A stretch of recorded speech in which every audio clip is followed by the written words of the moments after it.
Astro आचार channel में पंडित दिनेश दोहे का नमस्कार एवं स्वागत। बंधुओं, संसार के प्रत्येक प्राणी की संतति वृद्धि एक नैसर्गिक एवं स्वाभाविक गुण है। मनुष्यों में भी प्रत्येक व्यक्ति अपने परिवार को बढ़ता हुआ देखना चाहता है। विवाह और गर्भाधान सनातन धर्म के 16 संस्कारों में प्रमुख संस्कार हैं, जो कि संतानोत्पत्ति का मूल आधार हैं। वर्तमान सामाजिक परिवेश में पुत्र व पुत्री को एक समान दृष्टि से देखा जाता है, बल्कि पुत्रियों को वरीयता दी जाने लगी है। वह पुत्रियों के जन्म पर उत्सव भी मनाए जाते हैं। अनेकों दंपति शारीरिक रूप से सक्षम होते हुए भी संतान सुख से वंचित हैं। कुछ दंपति ऐसे भी हैं जिन्हें पुत्र संतान है व पुत्री संतान चाहते हैं, तथा कुछ दंपति ऐसे भी हैं जिन्हें कन्या संतान है वो पुत्र संतान चाहते हैं। बंधुओं, ज्योतिष में संतान योगों की व्याख्या बहुत विस्तृत है। फिर भी कुंडली में संतान योगों के मूल सिद्धांतों को सरल तरीके से आपके सम्मुख इस वीडियो के माध्यम से रखेंगे। हमारा प्रयास होगा कि आप इन्हें आसानी से समझेंगे। चलिए प्रारंभ करते हैं। आज के वीडियो में हम कुंडली में पुत्र संतानों के योगों की चर्चा करेंगे। सर्वप्रथम यह जान लें कि कुंडली का पंचम भाव संतान का भाव होता है और संतान का विचार पंचम भाव और कुंडली में जहाँ चंद्रमा है उससे पंचम भाव के स्वामी ग्रह, पंचम भाव के स्वामी ग्रह की स्थिति, पंचम भाव की राशि व ग्रह की लिंग राशि व पंचम भाव पर ग्रहों की दृष्टि से किया जाता है।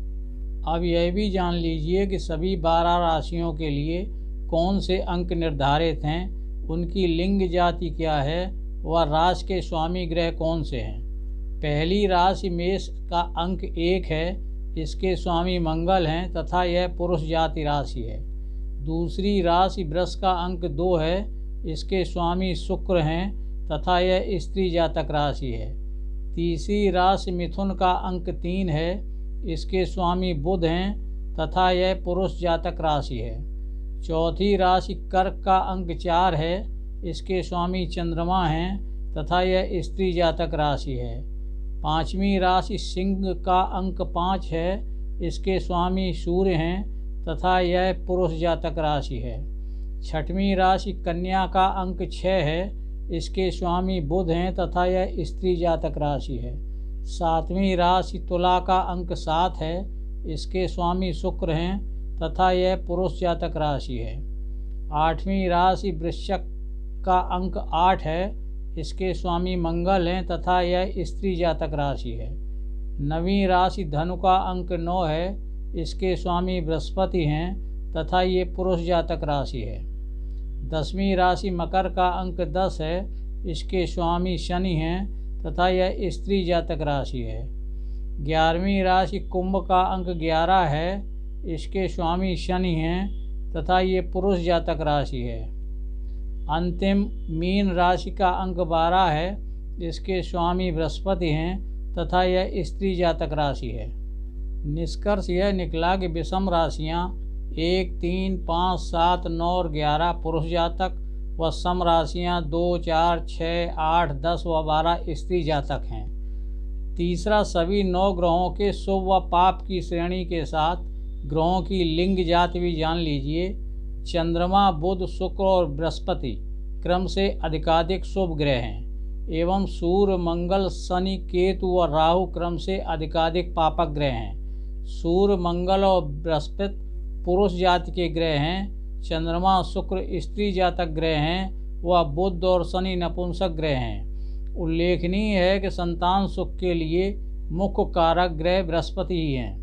अब बंधुओं, मैंने पहले बताया कि संतान का विचार कुंडली के 5वें भाव से किया जाता है। स्वाभाविक रूप से यदि पंचम भाव पर पुरुष जाति की विषम राशि 1, 3, 5, 7, 9 और 11 हो और पंचम पर पुरुष ग्रहों बृहस्पति, मंगल और सूर्य की युति, दृष्टि आदि है तो पुत्र संतान का संकेत मिलता है। चलिए अब पंचम भाव व ग्रहों की स्थिति से बनने वाले प्रमुख पुत्र संतान योगों की चर्चा करते हैं।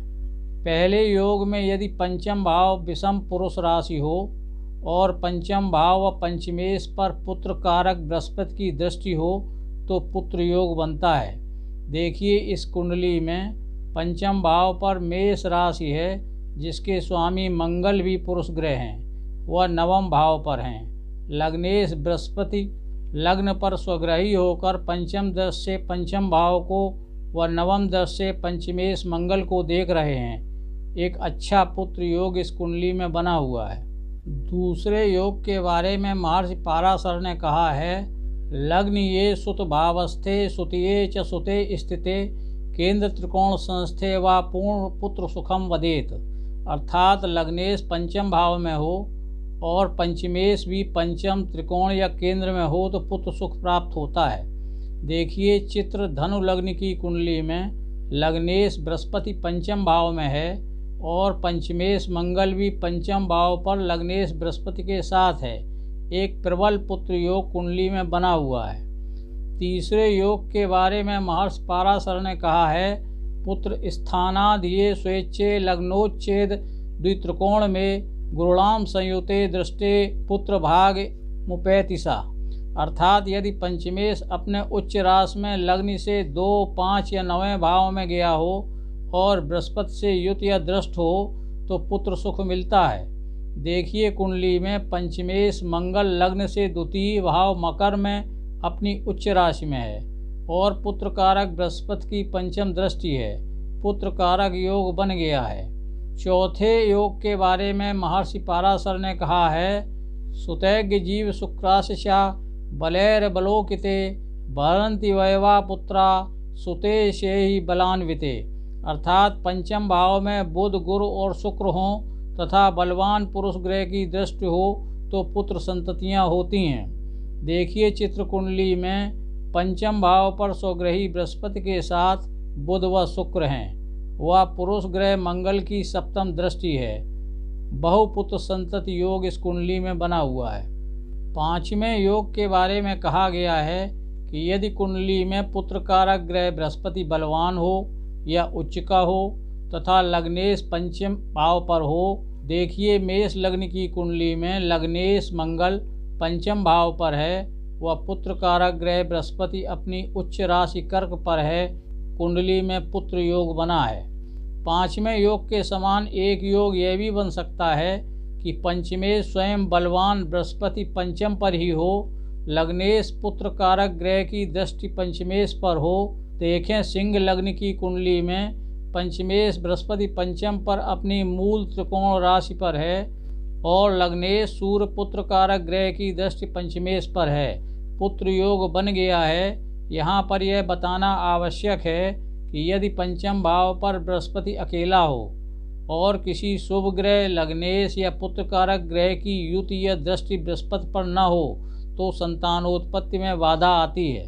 पंचमेश व लग्नेश से एक योग और बनता है जिसमें पंचमेश व लग्नेश एक साथ हों या एक दूसरे को देखते हों या दोनों स्वग्रही या उच्च के हों तो पुत्र संतति होती है।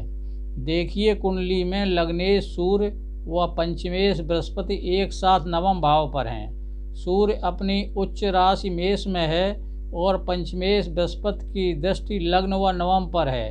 दोनों पुरुष ग्रह हैं। एक प्रबल पुत्र संतान योग इस कुंडली में बन गया है। एक अन्य योग में लग्नेश पंचम भाव में हो, पंचमेश त्रिकोण में गया हो और बृहस्पति की दृष्टि पंचम भाव पर हो। देखिए मेष लग्न की कुंडली में लग्नेश मंगल पुरुष ग्रह पंचम भाव में है, पंचमेश सूर्य पुरुष ग्रह त्रिकोण नवम पर है और पुरुष कारक बृहस्पति की सप्तम दृष्टि पंचम भाव पर है। एक अच्छा पुत्र संतान योग बना हुआ है। बंधुओं, संतान के लिए सप्तमांश कुंडली का विचार भी आवश्यक है। कभी कभी लग्न कुंडली में संतान योग न होने पर भी सप्तमांश कुंडली में संतान योग होता है और जातक के संतानोत्पत्ति होती है। यदि सप्तमांश कुंडली में लग्न पुरुष राशि हो, लग्नेश शुभ ग्रह होकर उच्च का हो, लग्न पर पुरुष ग्रह की दृष्टि हो और बृहस्पति उच्च का हो तो पुत्र संतति होती है। देखिए इस कुंडली को लग्न तुला राशि पुरुष राशि है, लग्नेश शुभ ग्रह शुक्र मीन पर उच्च के हैं, लग्न पर पुरुष राशि सूर्य की दृष्टि है, पुरुष कारक ग्रह बृहस्पति भी अपनी उच्च राशि कर्क में है। बंधुओं, उक्त योगों के अलावा संतान योगों के संबंध में कुछ महत्वपूर्ण तथ्यों को और बताना चाहता हूँ। पहला ये कि उक्त योगों को पति पत्नी दोनों की कुंडली में ही देखना चाहिए। दूसरा, प्रथम संतान हेतु पंचम भाव व द्वितीय संतान हेतु पंचम के साथ सप्तम भाव से भी विचार करना चाहिए। संतानोत्पत्ति के समय के लिए पंचमेश जिस भाव में गया हो उस भाव ग्रह की दशा अंतर्दशा, बृहस्पति की दशा अंतर्दशा, बृहस्पति की जहाँ दृष्टि हो उस ग्रह की दशा अंतर्दशा, या बृहस्पति के साथ युद्ध किए ग्रह की दशा अंतर्दशा, या वर्तमान में लग्नेश पंचमेश और बृहस्पति का गोचर पंचम भाव में आने पर गणना करनी चाहिए। अगला है 5वें भाव या 11वें भाव में यदि राहु मंगल सूर्य केतु मंगल एक साथ या अलग अलग 5 और 11वें भाव में हों तो संतानोत्पत्ति में बाधा आती है। अगला, यदि कुंडली में बृहस्पति शनि और राहु के नक्षत्रों में हो तब भी संतानोत्पत्ति में बाधा व कठिनाई आती है। यदि पति पत्नी दोनों की मध्य नाड़ी हो तो अनुभव में आया है कि संतानोत्पत्ति में कठिनाई या समस्या आती है। अगला, चूंकि पुत्र पिता की आत्मा का प्रतिरूप होता है इसलिए पिता की कुंडली का जो भाव पुत्र की लग्न बने पुत्र पिता के उसी भाव के गुणों से परिपूर्ण होगा। बंधुओं, मैंने जो पुत्र योग बताए हैं इन योगों का निष्कर्ष यह है कि यदि पंचम भाव पुरुष जाति पुरुष अंश पर हो, पंचम पर पुरुष ग्रह हो, पंचमेश भी पुरुष जाति पुरुष अंश पर हो अथवा पुरुष ग्रहों द्वारा देखा जाए या पुरुष ग्रह के साथ हो, इन पुरुष ग्रहों में एक ग्रह बृहस्पति जरूर हो तो पुत्र योग बनते हैं। बंधुओं, मैंने बहुत ही सरल तरीके से कुंडली के प्रमुख पुत्र योगों के सिद्धांतों को बताने का प्रयास किया है। इसके अलावा भी ग्रहों की स्थिति, चंद्रमा से पंचम भाव की स्थिति, उस पर ग्रहों की युति और दृष्टि से भी अनेकों पुत्र योग बनते हैं जिन्हें एक साथ इस वीडियो में बताना भी संभव नहीं है, लेकिन मैंने प्रमुख योगों व सूत्रों को आपको बताया है। आगे वीडियो में हम आपको संतानोत्पत्ति हेतु गर्भाधान का उचित समय, तिथि व नक्षत्र आदि बताएंगे। आशा है आपको आज का वीडियो पसंद आया होगा। कृपया लाइक और शेयर करें। यदि अभी तक आपने चैनल सब्सक्राइब नहीं किया है तो आपसे अनुरोध है कृपया चैनल को सब्सक्राइब करें, बेल आइकन भी दबा लें जिससे मेरे प्रत्येक नए वीडियो का नोटिफिकेशन आपको मिलता रहे। आज की बात यहीं समाप्त करते हैं। सभी बंधुओं को पुनः नमस्कार, धन्यवाद।